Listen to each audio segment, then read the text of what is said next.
morning. I want to watch the news. Are you making headway at least? This is the news.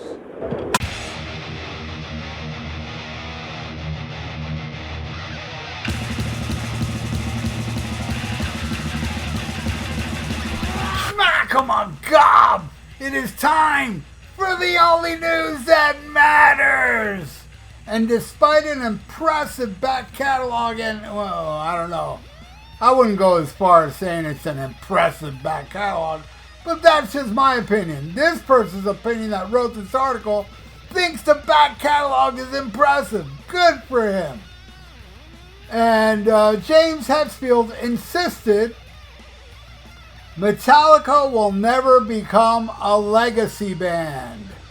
During a recent appearance at the Metallica Report podcast, the frontman discussed what it's been like adding songs from 2023's 72 seasons into their setlist, and why his band will always mix new material into their performance. He said the fact that 72 seasons, the album, is well received, and some of the songs that were playing live work, and they kind of fit in with no problem into all the catalog, all the albums we have. We're not afraid of playing new songs, but we're not overindulgent in it as well. We know people want to hear the best of, and you got to challenge them to listen to some of the new stuff as well.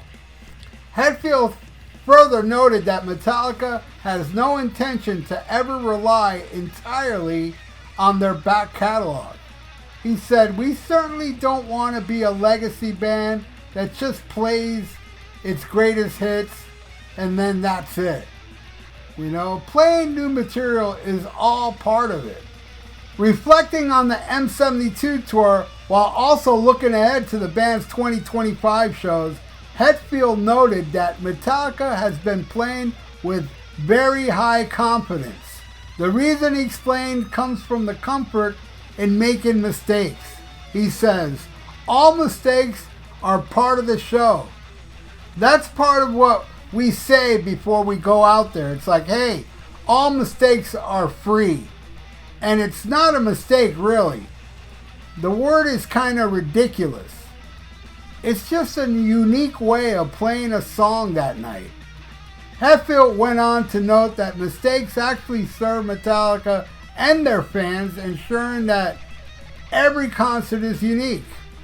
He says, "Everyone gets to enjoy whatever happens right then. And frankly, I think it's a challenge. And it could be devastating to other bands. But for us, it's just, okay, we fucked it up, let's start again. Or, hey, let's take it from here. Or, there's been times when I edited out a whole middle section and then at the end of the song say, oh my God, I forgot to play that part. Here, let's just do it again for you." There's a freedom up there that the fans allow. There's a grace that they allow us to be human. So there is confidence, you know, and with that you can't go wrong. You just can't go wrong. You show up and do your best, and you know it's from the heart. All right, there you go. Metallica will never be a legacy band because they can afford not to be a legacy band. Every legacy band out there on the road doing those greatest hits over and over again, they'd rather be playing some new music like they did back in their heyday, you know? Metallica has the luxury of never ever, you know, becoming a legacy band.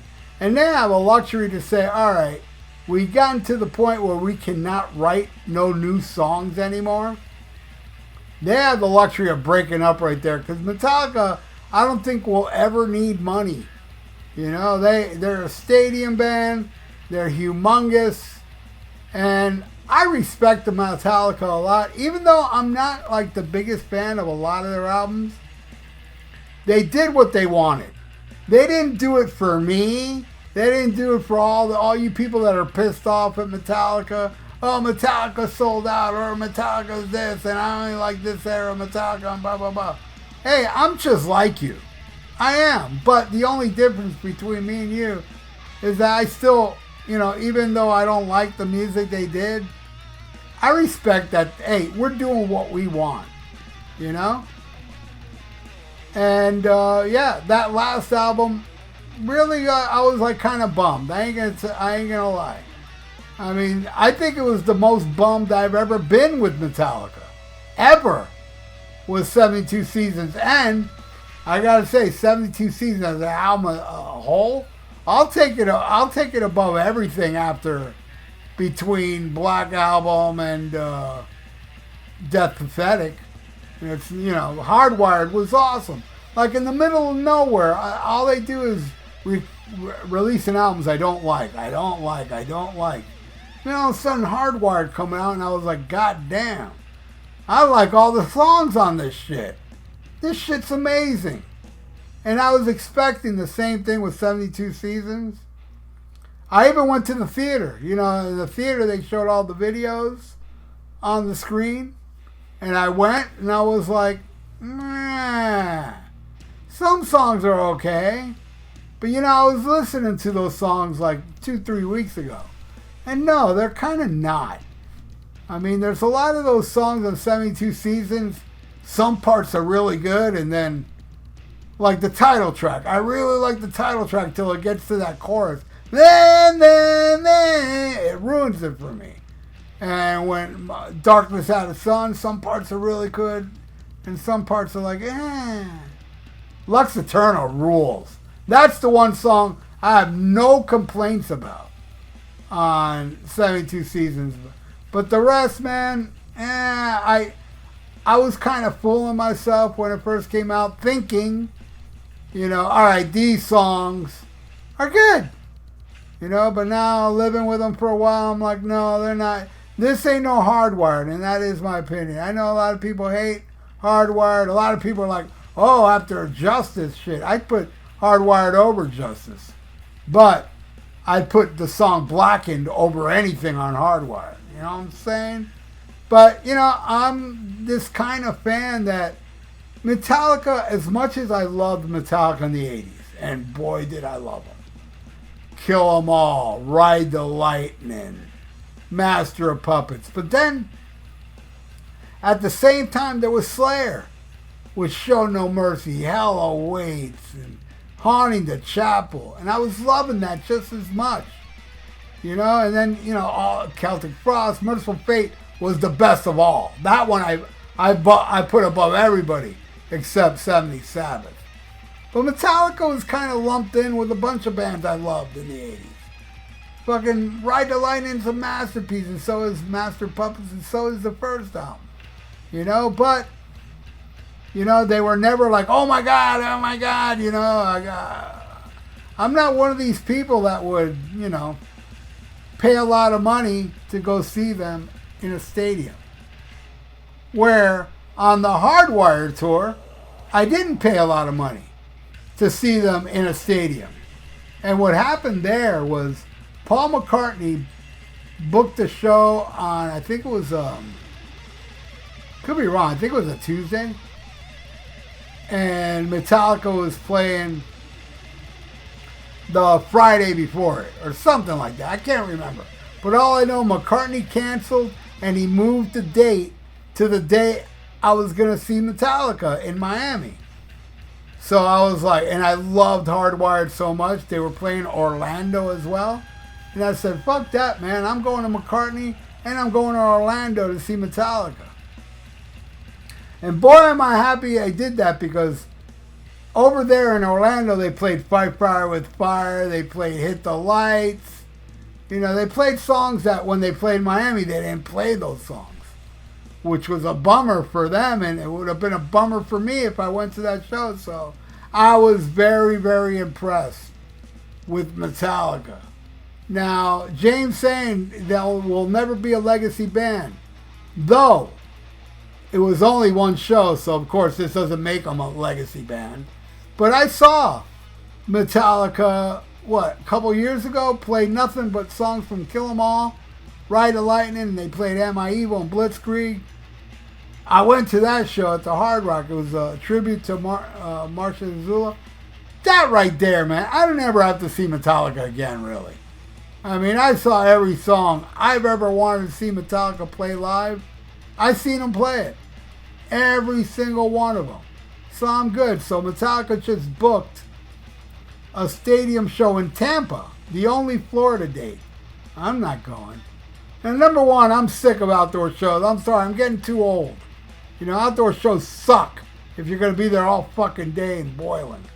I'm not into that. And again, what's Metallica going to do at that stadium show that will top?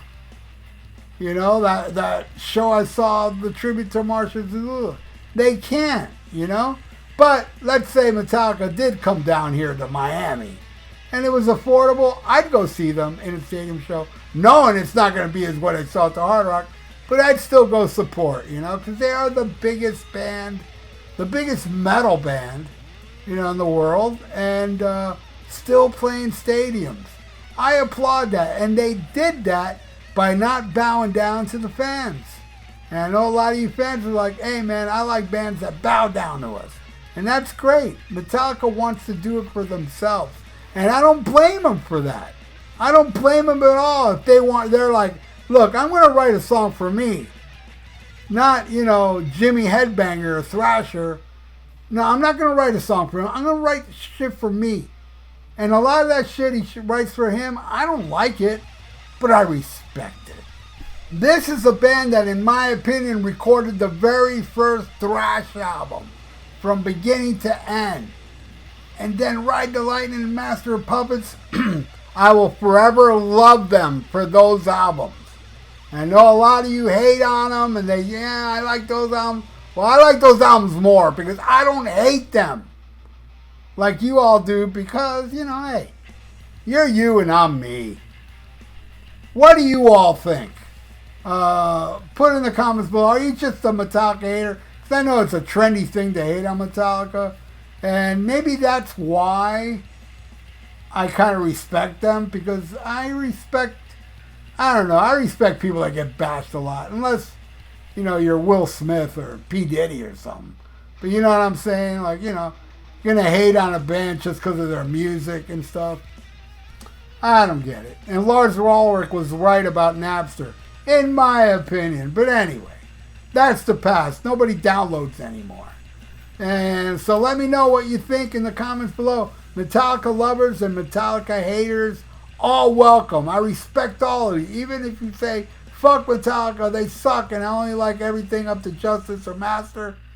Hey man, that's your musical taste, and you are damn well right when it comes to you, and I gotta respect that like I respect Metallica.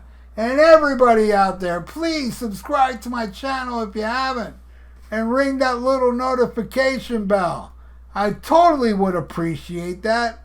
And like the video, because that'd be awesome for the YouTube algorithms. So stay frosty, listen to Black Sabbath, and smack 'em a gob. Farewell and adieu to you fair Spanish ladies. Farewell and adieu, you ladies of Spain. For we've received orders for to sail back to Boston. And so never more shall we see you again.